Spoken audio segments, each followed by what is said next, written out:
So now that we have our ear done, we're going to draw the body next. So looking at the body, I wouldn't start that with a Bezier tool like we did the ear. I would start that with a circle because it looks pretty circular. So I'm going to draw myself a big oval. And again, you can draw your circle whatever way you want, but pick something that's pretty close. So I'm going to move it down into position.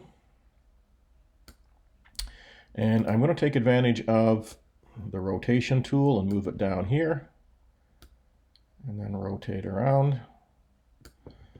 Okay, we're getting pretty close right away. So again, object to path. I'm going to select my node tool.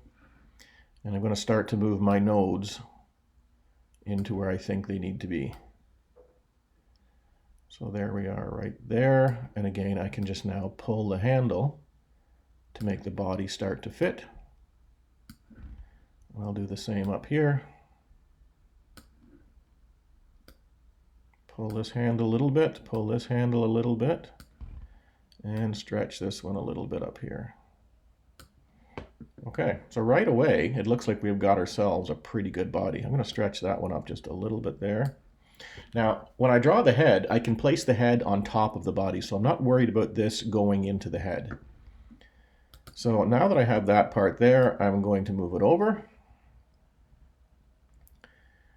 Put it in position, and I'm going to start to now look at what's going on here inside the body. So we have some stripes that are going to be easy to do. They're simply going to be lines that you put a curve on. We're going to focus now on the color of the body. So I want to fill that shape, and I want to again use my color picker, and I'm going to pick a nice light color. There we go. And now I'm going to draw another shape in here, and I'm going to blur it, and I'm going to have it represent the dark part. So I think I'm going to try and do this all in one shape. So I'm going to go from there to there to there.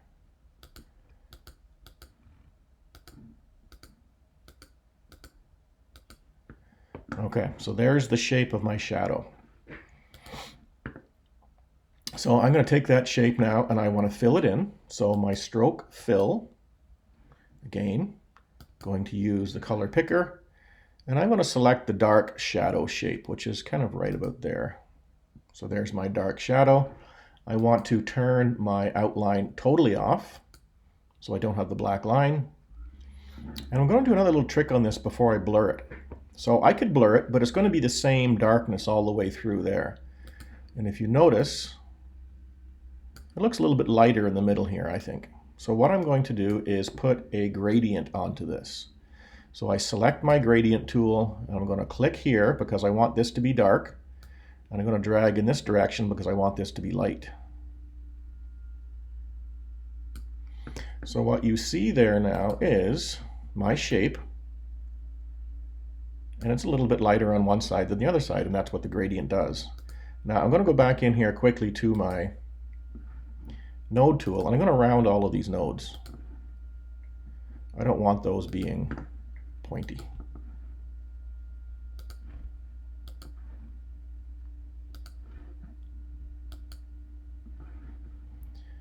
Stretch that out a bit so we can actually see the node doing what it's supposed to do. There we go.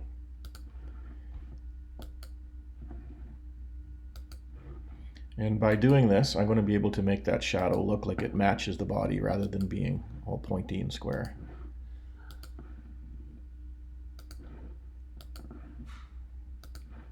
And last two.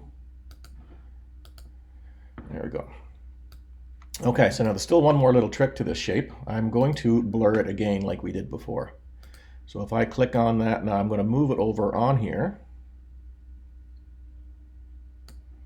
And I'm going to turn up the blur factor.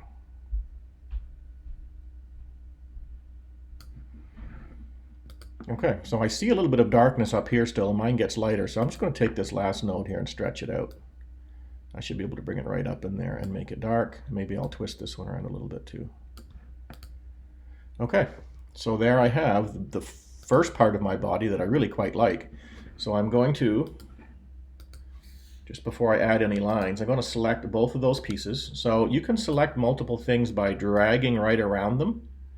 And you'll see that I'm going to select both pieces. Let me just move my ear out of the way. So if I drag around both of these, they're both highlighted. I can group them. So I can do object, group. Now the last thing I want to do is draw some lines across this. So this part's really easy. Again, I'm going to go back to my Bezier tool. I'm just going to draw one line by clicking, then double clicking to end it. I want that line to have a specific color. I'm going to choose the same color as the other lines. There we go. And I'm going to make it a little bit thicker. So I'm going to go to my stroke style and turn that up a little bit. There we go. Now notice these lines are curved. Mine is straight, so that's simply just a matter of adding one more node and pulling it down. Now when you draw a line, a plain old line with the Bezier tool, you don't need to make it a path because it already is a path. A line by default is already a path. So I'm going to pull that down a little bit, and I'm going to make that smooth.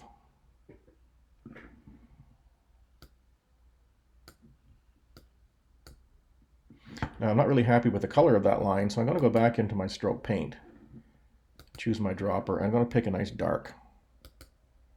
That's better. Maybe stretch that over just a little bit so it's a good match right in the corner. Okay, that's better. So there's my first line, and I'm going to just duplicate that and do a whole bunch more of them, and then group that all together, and that will be my body. All right, so I'll let you try that, and then we'll move on, see what else we can do.